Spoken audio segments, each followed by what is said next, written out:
Atau Pak Eko, Pak Osner, Pak Eko dua-duanya lah gitu ya. Pak Eko saya silakan. Ayo Pak Eko. Ayo Pak Eko. Oh iya, Pak Selamat sudah ada juga. Selamat sore Pak Oh iya. Selamat. Oh pada Pak Selamat juga ya. Ya, Pak Eko mungkin? Oh iya Pak. Pak Osner dulu data di tempat Bapak, di tempat saya tidak ada. Terima Mana nih? Oh. kasih kami.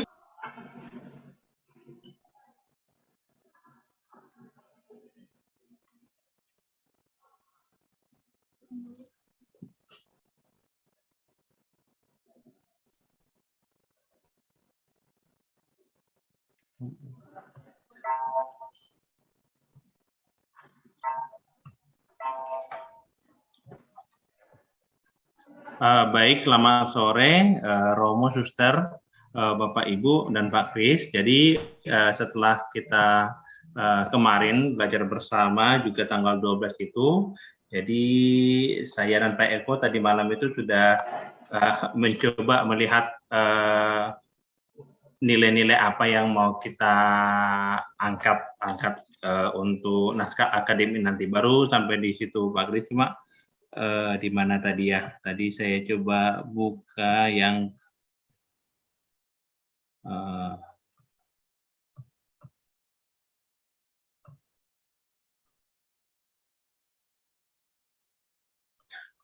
tidak bisa dibuka Pak Eko ya.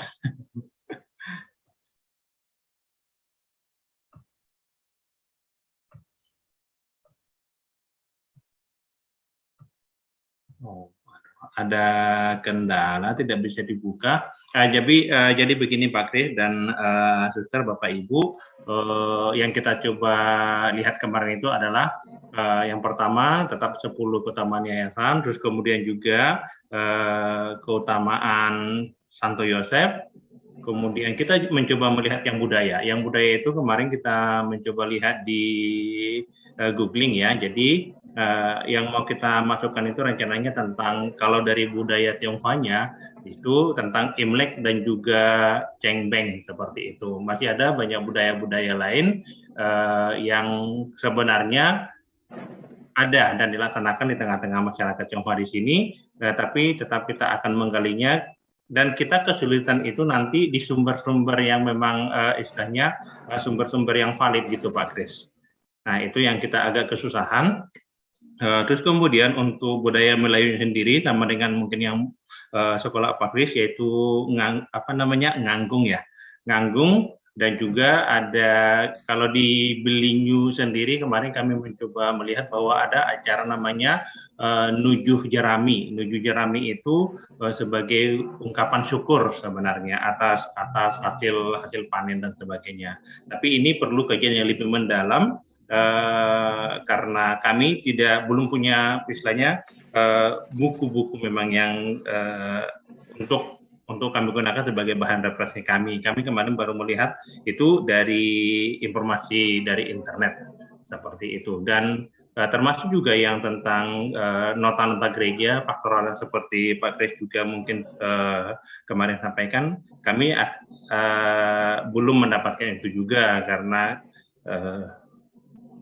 keterbatasan tenaga juga ya. Mudah-mudahan dalam waktu dekat untuk berbagai sumber yang kami butuhkan untuk naskah akademik ini nanti bisa segera kami mendapatkan sehingga proses selanjutnya dapat berjalan lebih lancar lagi. Itu saja Pak Kris dari kami. Mungkin ditambahi Pak Eko. Baik, terima kasih Pak Osner. Pak Eko mungkin mau ada yang disampaikan, silakan Pak.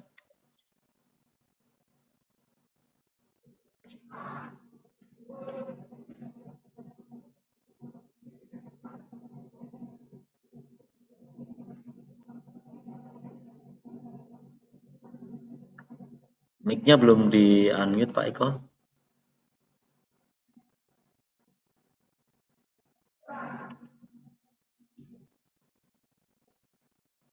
Mic-nya Pak Eko mohon maaf.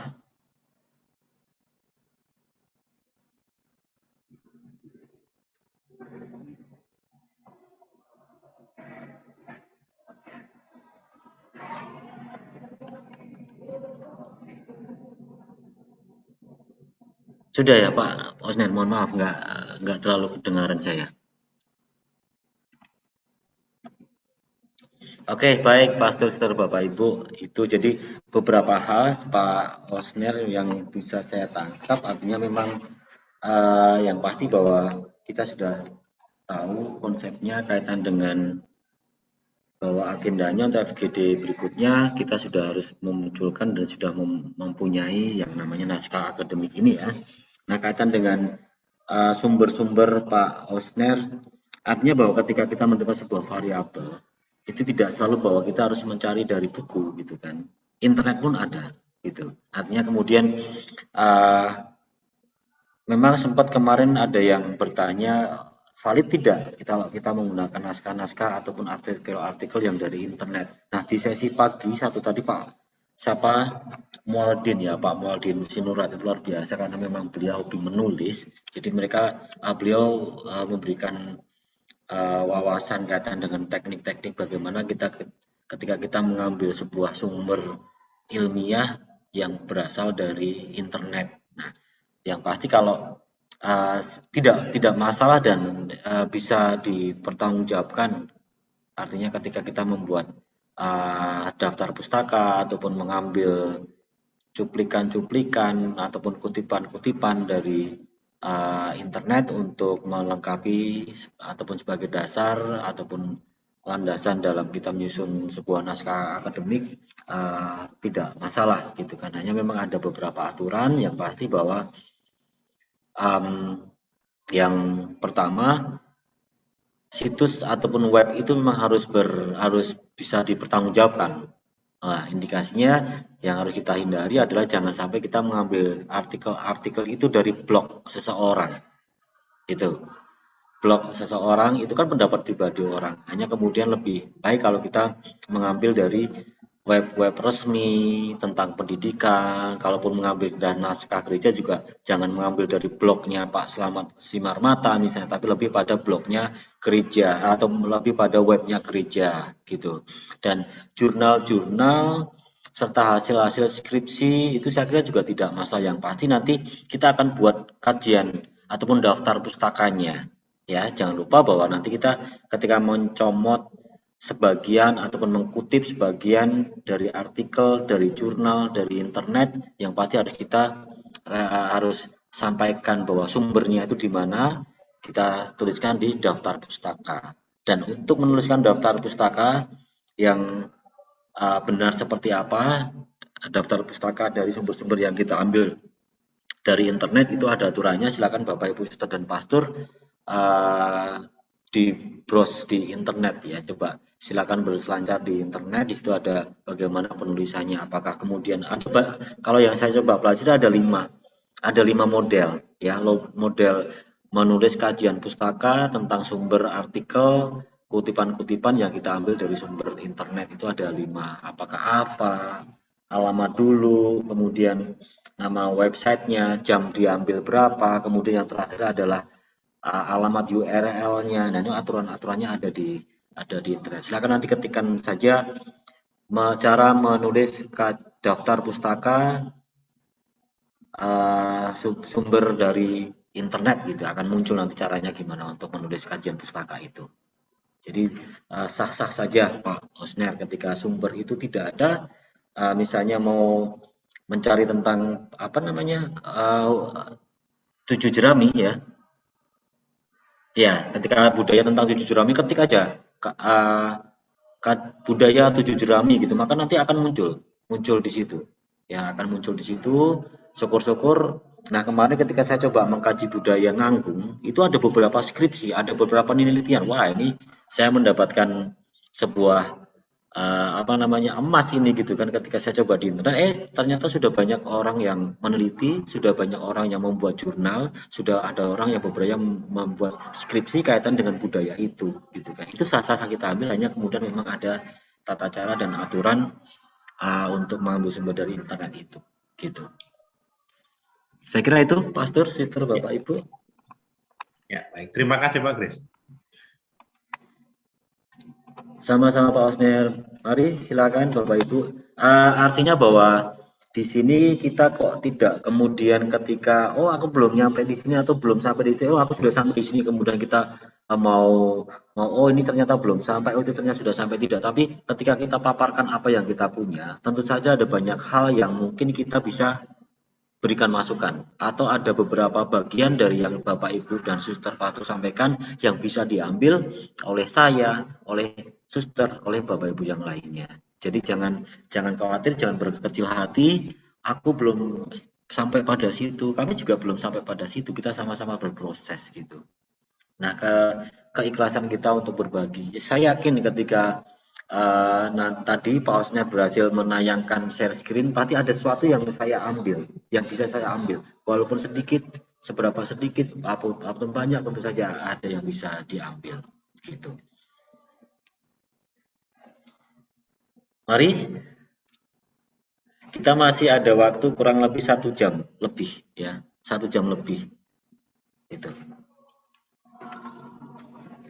Pak Selamat Simar Mata, sepertinya sudah sampai pada tahap mana? Mungkin bisa dibagikan ke kami sehingga ada beberapa hal yang bisa dijadikan bahan masukan untuk kami seperti itu. Silakan Pak Selamat Simar Mata. Terima kasih Pak Kris, terima kasih Bapak Ibu, Dr. Mr. Bruder. Maaf saya terlambat karena tadi ada rapat dengan pengurus. Disuruh wakil saya itu ternyata belum belum waktunya ya, baru hari ini juga, baru saat ini juga. Oh iya, mohon maaf tadi ada Pak Felix ya, saya nggak terlalu copy ini. Ya, silakan Pak, mohon maaf. Baik, sebelumnya saya mohon maaf juga, Bapak Ibu, saya pasti terlambat, pasti ketinggalan juga dengan Bapak Ibu guru yang lain, kepala sekolah yang lain.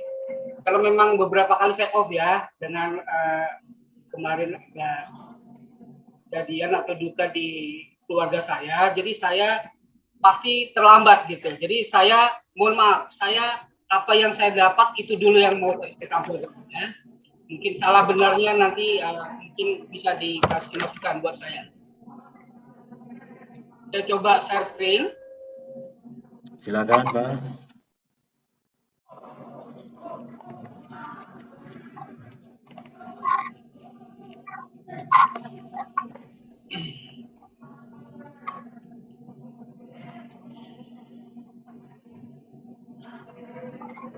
Bapak Ibu, saya menganggap ini belum ilmiah, tetapi saya mencoba kumpulkan dulu data-data apa yang saya dapat ya. Jadi mohon nanti kasih masukan saja.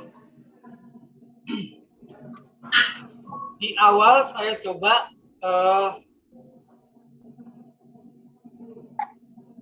membuat satu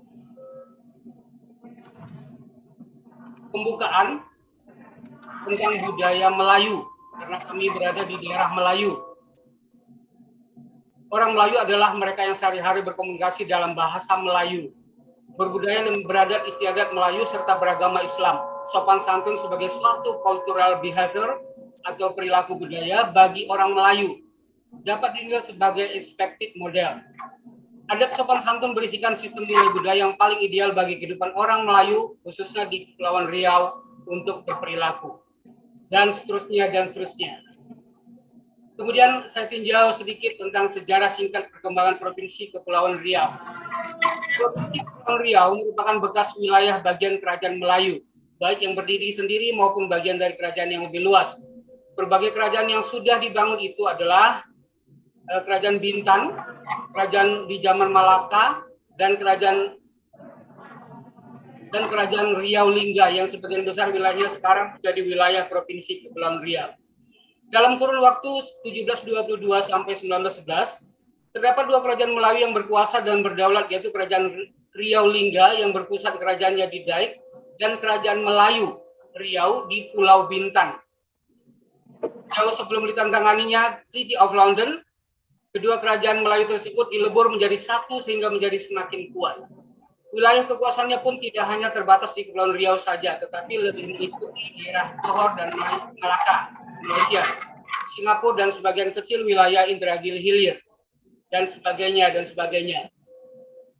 Berdasarkan Undang-Undang Nomor 25 Tahun 2002, akhirnya terbentuklah Provinsi Kepulauan Riau yang terpisah dari Provinsi Riau, yang terdiri dari Kepulauan Riau yang selanjutnya berubah nama menjadi Kabupaten Bintan, Kota Bintan, Kota Tanjung Pinang, Kabupaten Natuna, dan sebagainya.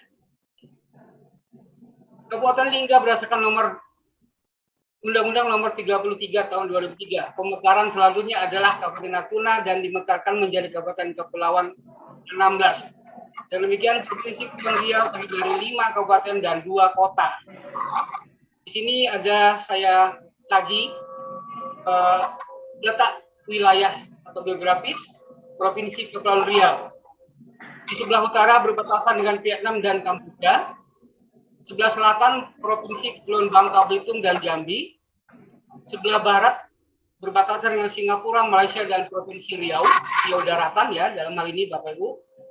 Kemudian sebelah timur berbatasan dengan Malaysia, Brunei, dan Provinsi Kalimantan Barat. Terkait dengan luas wilayah laut Provinsi Kepulauan Riau, berdasarkan hitungan teknis dari Balai Kajian Geomatika Bako Surtanal tahun 2007, wilayah kewenangan pengelolaan sejauh 12 mil laut, serta luas wilayah daratan Provinsi Kepulauan Riau, menurut Mendagri Permendagri nomor 56 tahun 2015, luas laut Provinsi Kepulauan Riau sebesar 417.012,97 km persegi dan luas daratan sebesar 8.201,72 km persegi. Itu luas lautan dan daratannya. Kemudian rincian luas wilayah laut dan daratannya itu seperti dalam tabel berikut ini. Kepulauan Bintan itu sebesar ini, 102.964,08 km persegi. Kabupaten Karimun 4.698,09 km persegi. Kabupaten Natuna dan sebagainya. Maka total wilayahnya 417.012,97 km persegi. Ini adalah Balai Kajian Geomatika Bako Surtanal tahun 2007. Kemudian wilayah daratan provinsi. Pulau Natuna sebesar 1.318,21 km persegi dan sebagainya, total sebesar 8.201,72 km persegi. Lalu berdasarkan hasil verifikasi Tim Nasional Pembakuan Nama Rupa Bumi, Kepdagri Bako Surtanal, Departemen Kelautan dan Perikanan, Dishidros dan Pusat Bahasa yang bertujuan untuk identifikasi data pulau-pulau yang belum bernama dan yang sudah bernama di Provinsi Kepulauan Riau. Diperoleh jumlah pulau di Provinsi Kepulauan Riau berjumlah 1.796 pulau. Dengan rincian terlihat pada tabel berikut ini. Kota Batam jumlah pulau 371, berpenghuni 133. Yang berpenghuni 133, berarti yang belum sekian lagi, gitu ya. Kemudian Kota Tanjung Pinang ada 9 pulau, yang berpenghuni hanya 2. Kabupaten Bintan 241, yang berpenghuni hanya 48 pulau. Kabupaten Karimun 251 pulau, berpenghuni hanya 73. Ini mungkin bisa saya tanyakan dengan Bu Lastri, tahu nggak Bu Lastri? Betul nggak?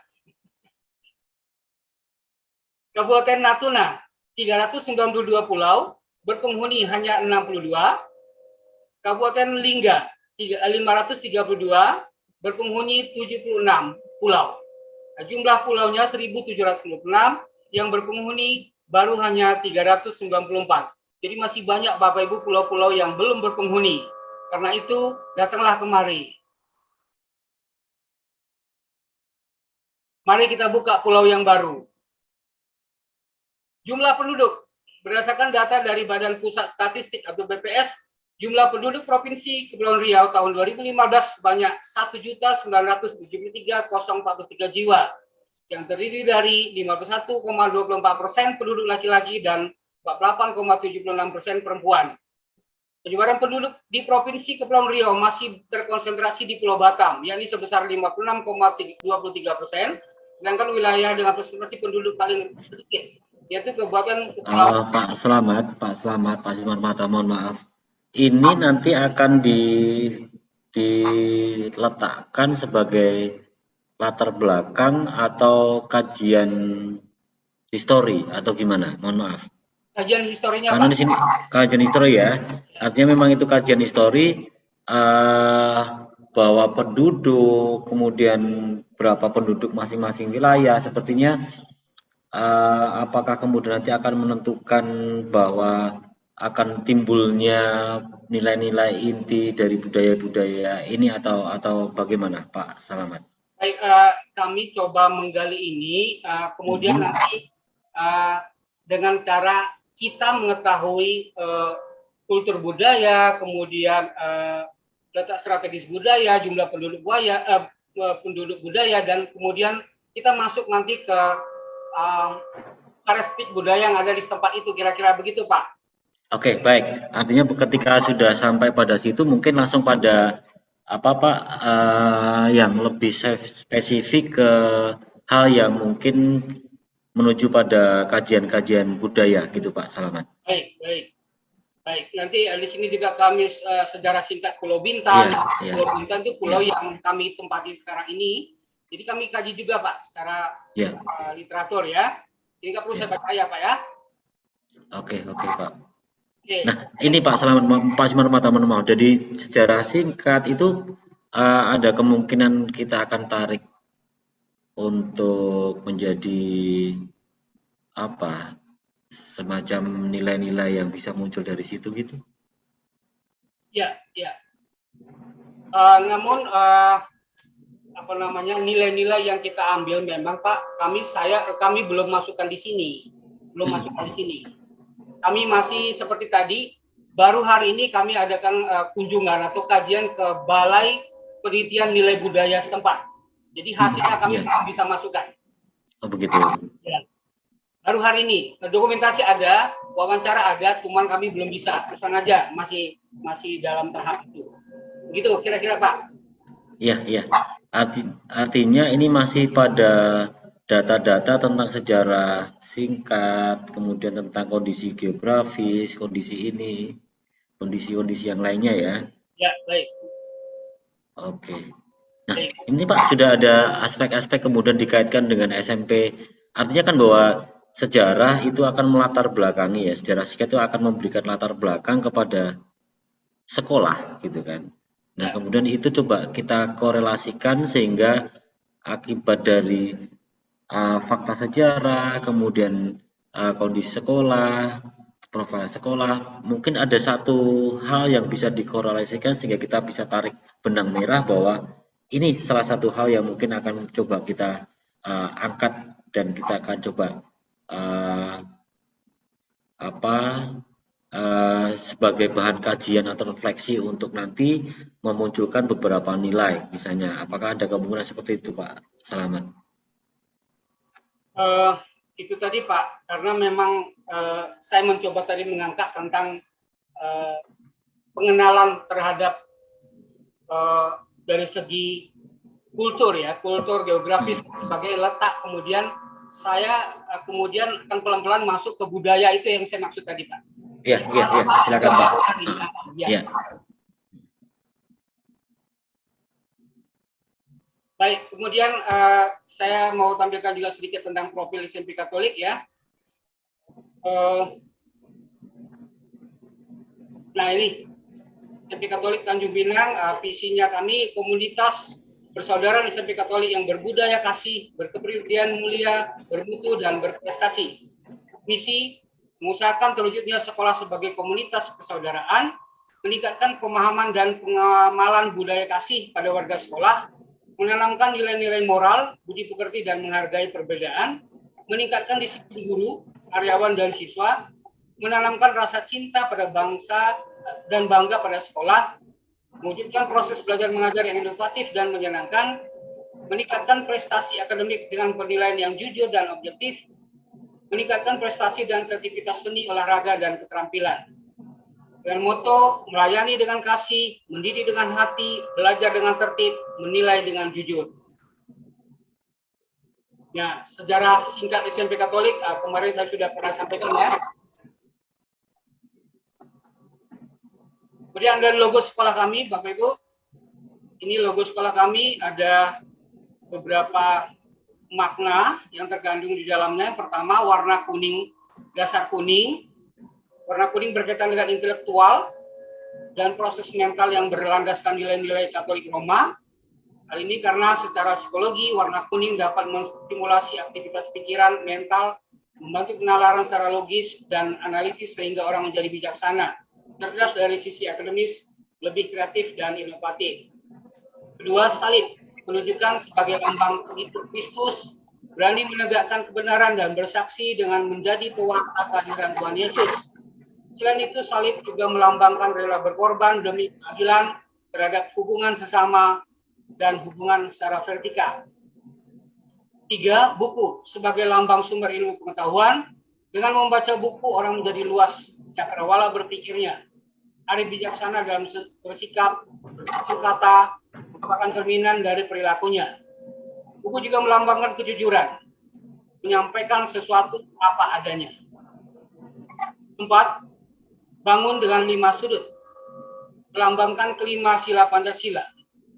Logo SMP Katolik melambangkan bahwa SMP Katolik adalah sekolah yang bercirikan Kristiani yang menjadi wadah untuk membentuk generasi muda yang unggul secara intelektual, memiliki sikap mental yang baik, memiliki keberanian untuk menegakkan kebenaran yang adil, dan memiliki kejujuran, wawasan luas, serta menjadi manusia Indonesia yang dijiwai nilai-nilai dan semangat Pancasila.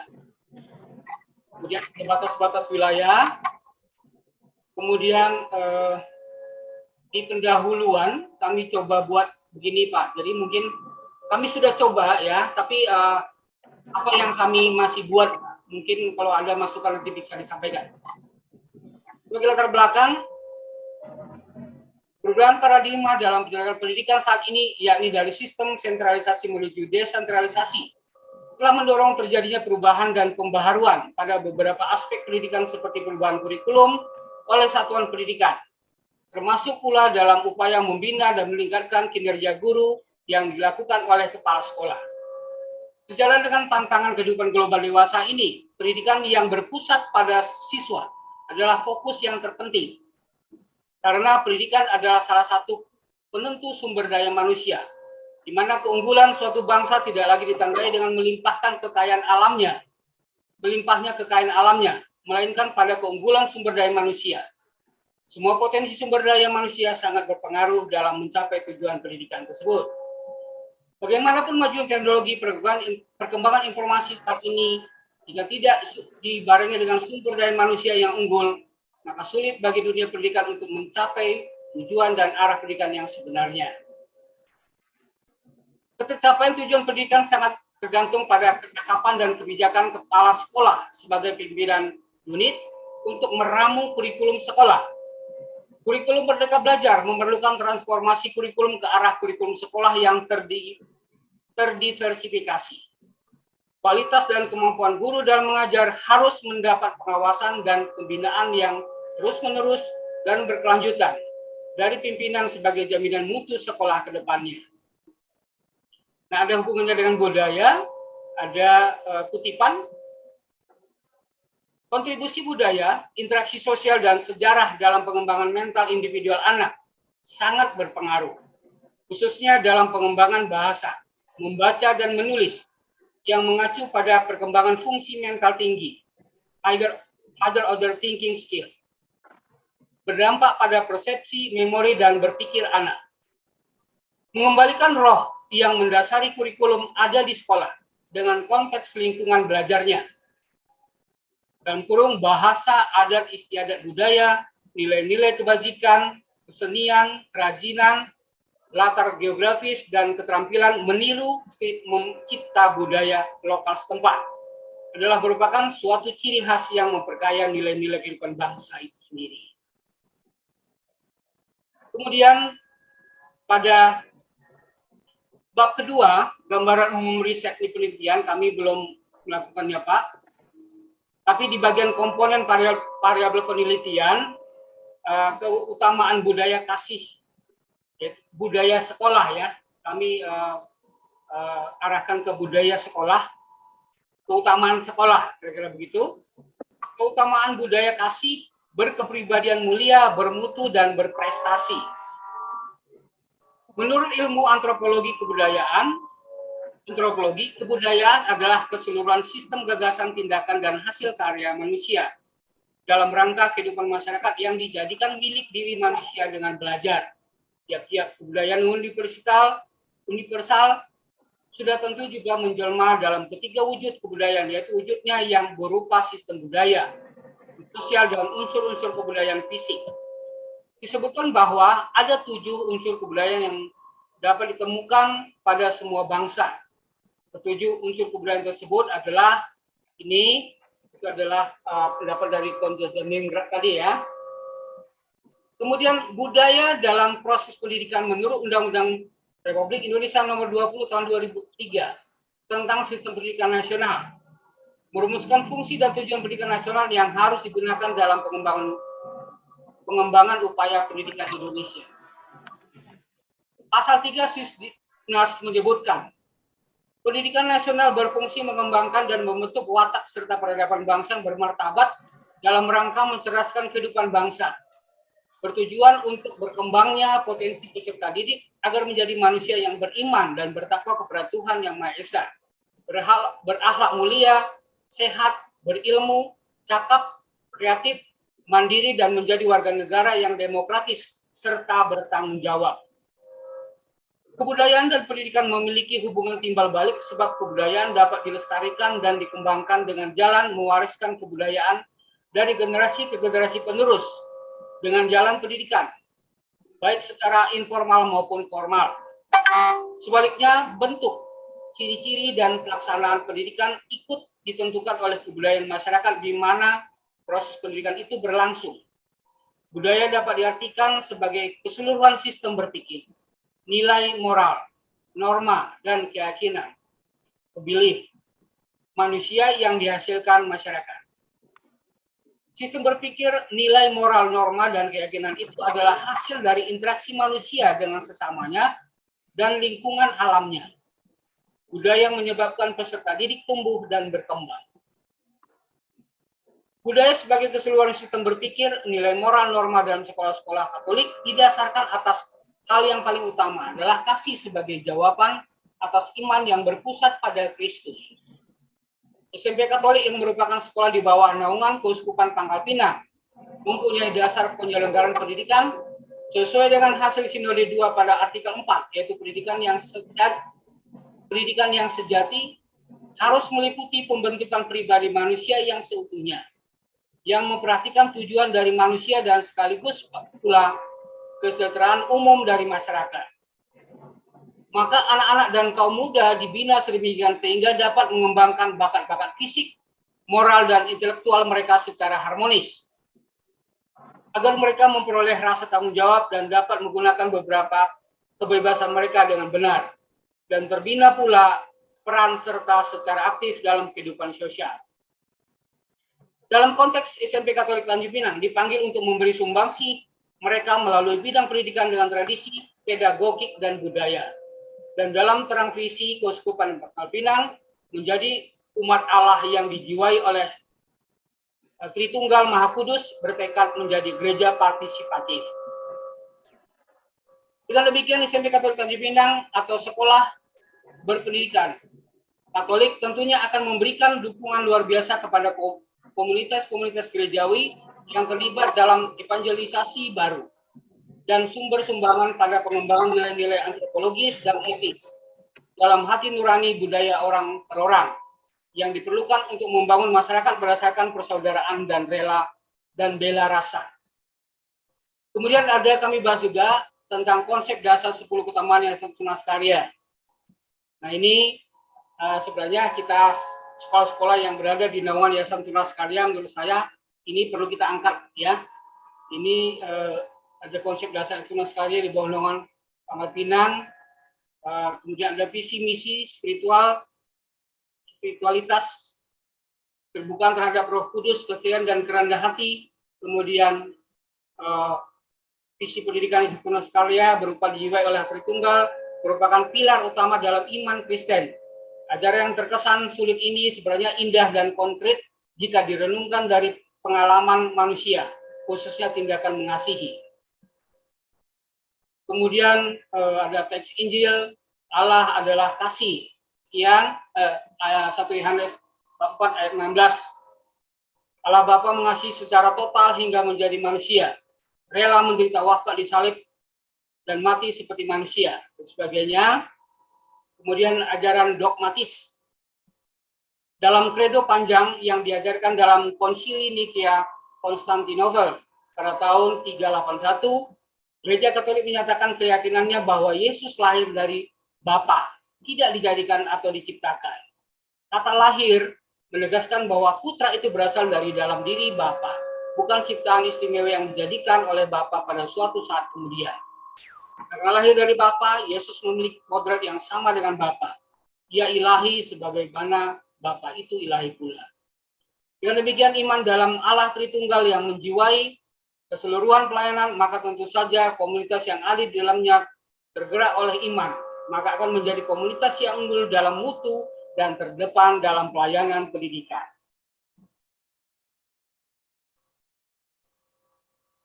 Mungkin itu saja dulu Pak Kris. Sementara identitas yang ada ini kami tampilkan juga, ada 26 unsur-unsur identitas ya yang dimiliki oleh Yayasan Tunas Karya, dan ini juga akan kita coba tampilkan. Kemudian penelitiannya tadi seperti tadi belum kami tampilkan. Kemudian di bagian kajian budaya juga tadi baru hari ini kami melakukan kajian, jadi mohon maaf kami belum bisa tampilkan. Saya kira itu saja Pak Kris, terima kasih. Baik, terima kasih Pak Simarmata. Jadi secara detail lah ya, panjang dan lebar sama dengan luas. Nah, begini, ada beberapa hal yang mungkin butuh untuk kita cermati bersama. Mungkin nanti Pastor Sister Bapak Ibu sekalian juga bisa menambahkan. Nah, begini Pak Selamat. Jadi artinya bahwa yang Bapak sampaikan itu kalau boleh saya katakan masih tumpang tindih dan belum pada mekanisme ataupun skema yang mungkin tadi panjang lebar sudah kita coba bahas dan diskusikan bersama. Nah, kaitan dengan ini mungkin Pak Felix mungkin lebih banyak sudah mendapatkan informasi kaitan dengan itu, dan mungkin nanti akan coba disusun ulang kembali supaya bagian-bagian mana itu menjadi bagian pendahuluan, dan ada bagian yang mungkin itu menjadi latar belakang, dan ada bagian yang itu menjadi landasan, gitu ya.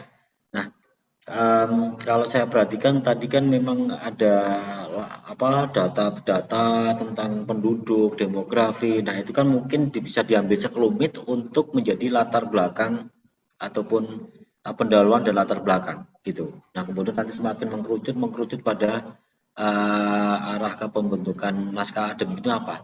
Latar belakangnya seperti itu. Nah, kemudian dari dokumen-dokumen gereja, nilai-nilai Injili, kemudian nota-nota pastoral, itu kan mungkin bisa dijadikan sebagai landasan spiritual, ya, landasan spiritual. Kalaupun toh itu mau dijadikan sebagai variabel ataupun hal-hal yang akan dikaji untuk dimunculkan nilai-nilai untuk dijadikan nilai-nilai inti, saya kira juga tidak masalah. Hanya kemudian saya perhatikan yang Pak Simarmata sampaikan itu sebatas kajian berupa narasi-narasi gitu, berupa narasi. Ambil suatu misal, ketika di situ adalah kajian budaya. Nah, kajian budaya itu bahwa kita mengkaji sebuah budaya, ya, budaya tertentu, sehingga dari budaya yang kita kaji itu muncul nilai gitu.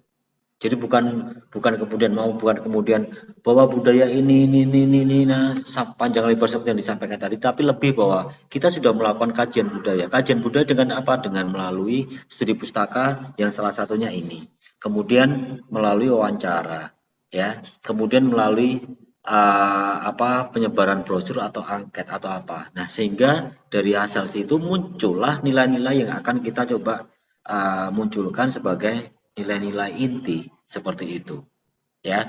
Nah, kemudian beberapa Pak Simarmata Jadi misalnya sejarah daerah, kondisi, data-data penduduk. Nah, itu kan hal yang melatar belakangi. Hanya kemudian itu data-data dari apa Dinas Statistik dan Kependudukan ya itu ya mungkin ya. Nah, itu artinya itu hanya sekelumit data pendukung yang nanti akan membawa pada kajian budaya.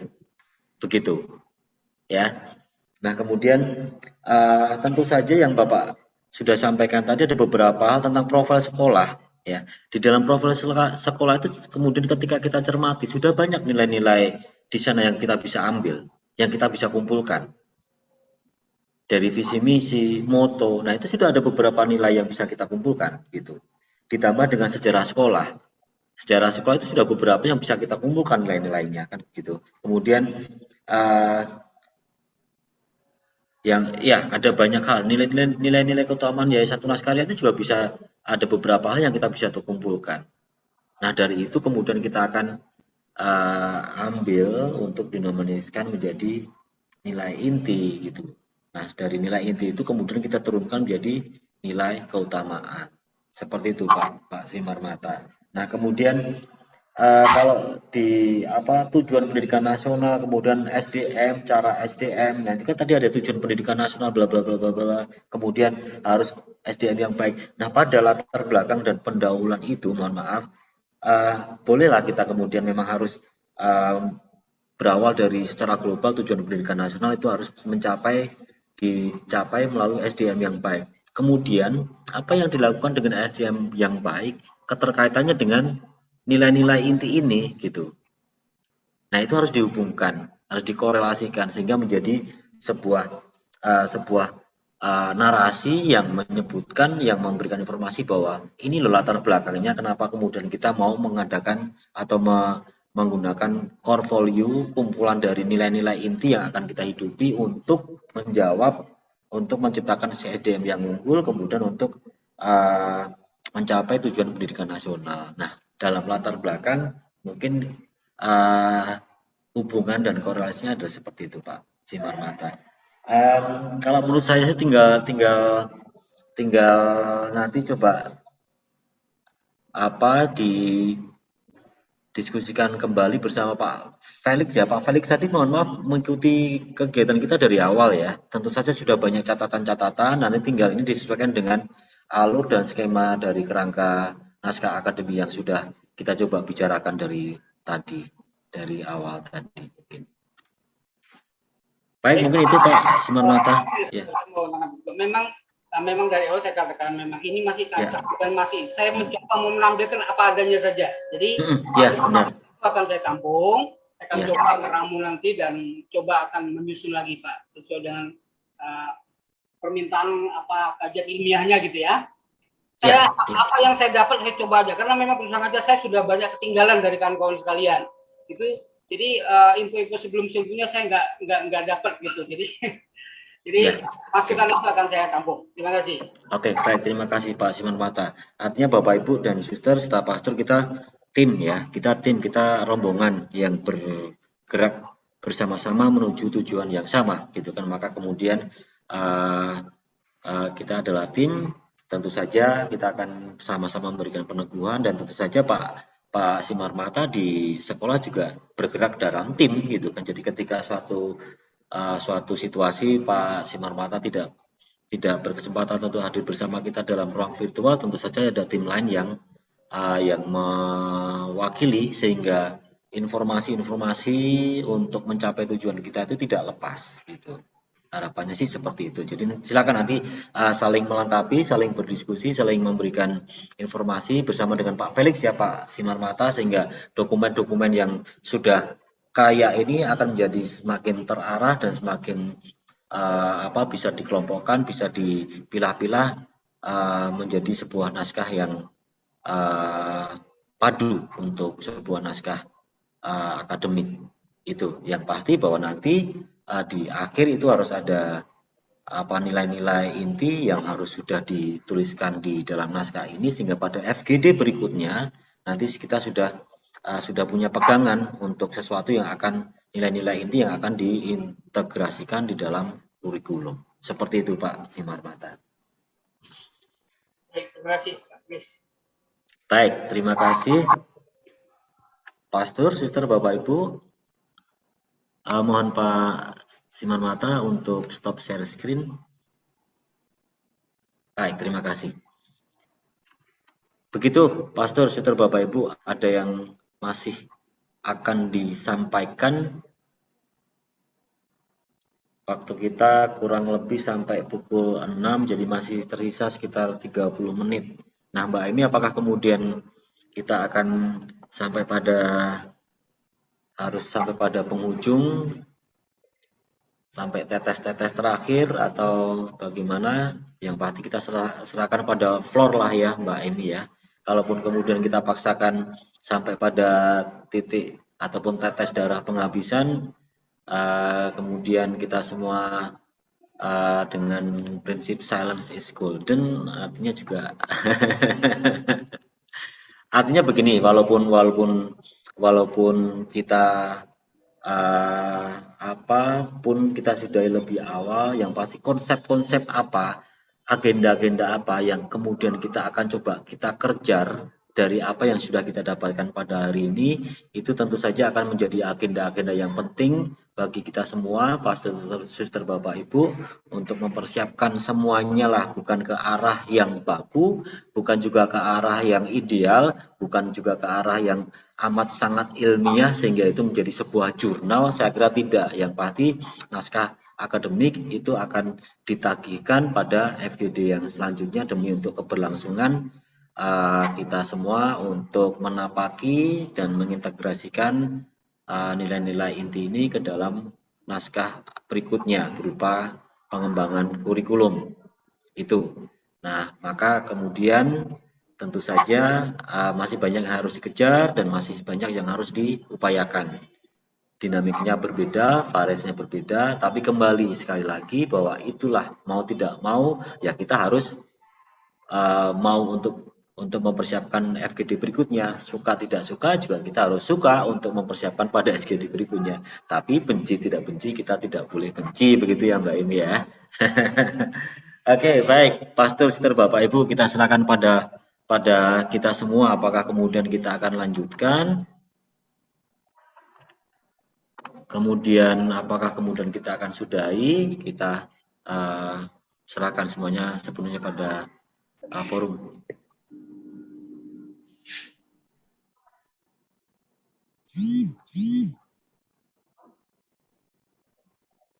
Cukup ya?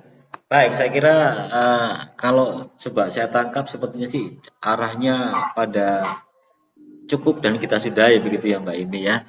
Oke, kalau memang seperti itu, jadi Pastor, Sister, Bapak Ibu, terima kasih atas kebersamaan kita dari jam siang tadi, jam 2 sampai menjelang pukul 6 lah ya, menjelang pukul 6 ini atau 6 kurang 30, yang pasti kita tidak bicara tentang kuantitas, berapa banyak yang di-sharingkan dan berapa banyak orang yang bersharing, tapi lebih pada kualitas, banyaknya hal yang kita bisa kualitas dari hal-hal yang bisa kita ambil dari pertemuan dan perjumpaan kita pada hari ini. Mudah-mudahan ini kecil, banyak, sedikit, ataupun besar itu menjadi hal yang relatif, yang pasti sekecil apapun, sesedikit apapun pasti akan memberikan tambahan wawasan kepada kita semua. Saya kira itu kita akhiri, kemudian saya selaku moderator lah yang ditunjuk untuk membawakan diskusi kita pada sore hari ini, sampai pada sore hari ini. Ketika ada hal yang mungkin kurang berkenan, Pastor, Sister, Bapak, Ibu, mohon dimaafkan. Bukan bermaksud saya untuk memberikan sesuatu kesan yang tidak baik, tapi lebih pada bagaimana kita menganggap bahwa kita adalah menjadi satu kesatuan dan tim yang semakin dinamis lah begitu. Pada akhirnya sekali lagi terima kasih dan mohon maaf waktu kemudian kami kembalikan kepada yang tadi memberikan mandat kepada saya. Saya lemparkan kembali Mbak Emi. Silakan. Terima kasih. Baik, terima kasih Pak Kristiawan. Terima kasih pula kepada Pastor, Suster, Bapak dan Ibu untuk dinamika dari siang hingga petang hari ini. Dan tentu saja dinamika ini masih berproses, masih berlanjut. Dan sebelum kita tutup dengan doa, ada 2 kata bijak ini saya dapat tiba-tiba ada apa ya? Wah, ini saya harus buka telinga lebar-lebar ini. Baik, yang pertama dari Adoras Vitak ini ya. Setiap guru yang baik tahu betapa pentingnya berhubungan dengan siswa dan memahami budaya kita. Itu sesuai ya dengan apa yang luar biasa yang kita upayakan saat ini. Kemudian berikutnya, seorang guru menggandeng tangan, membuka pikiran dan menyentuh hati. Itu pula juga sesuai dengan dinamika kita untuk berproses dan mencapai hal yang baik, yang positif untuk kita semua. Baik, sekali lagi terima kasih Pastor, Suster, Bapak dan Ibu. Kita akan akhiri dengan doa penutup. Ini ada yang beramal lagi atau saya sendiri yang beramal ini? Iya, silakan. Baik, saya pandu. Mari kita siapkan hati untuk berdoa. Atas nama Bapa dan Putra dan Roh Kudus. Amin. Selamat petang ya Bapa. Puji dan syukur kami ucapkan kehadirat-Mu atas segala proses dinamika yang telah kita lalui sampai tahap hari ini. Yalah Bapa yang Maha Kasih, curahkanlah Roh Kudus-Mu bagi kami semua, bagi anak didik kami, bagi keluarga kami, orang-orang yang kami cintai, orang yang ada di sekitar kami. Semoga apa yang kami lakukan, apa yang kami berikan dapat bermanfaat bagi orang sekitar kami, anak didik kami, dan tentu saja demi kemuliaan nama-Mu. Kemuliaan kepada Bapa, Putra, dan Roh Kudus, seperti pada permulaan, sekarang, selalu, dan sepanjang segala abad. Amin. Lalu dan sepanjang segala abad. Amin. Atas nama Bapa dan Putra dan Roh Kudus. Amin. Terima kasih. Terima kasih, Pastor, Suster, Bapak Ibu. Selamat melanjutkan kegiatan. Selamat melanjutkan perjuangan ya. Kita sama-sama berjuang demi untuk naskah akademik. Terima kasih.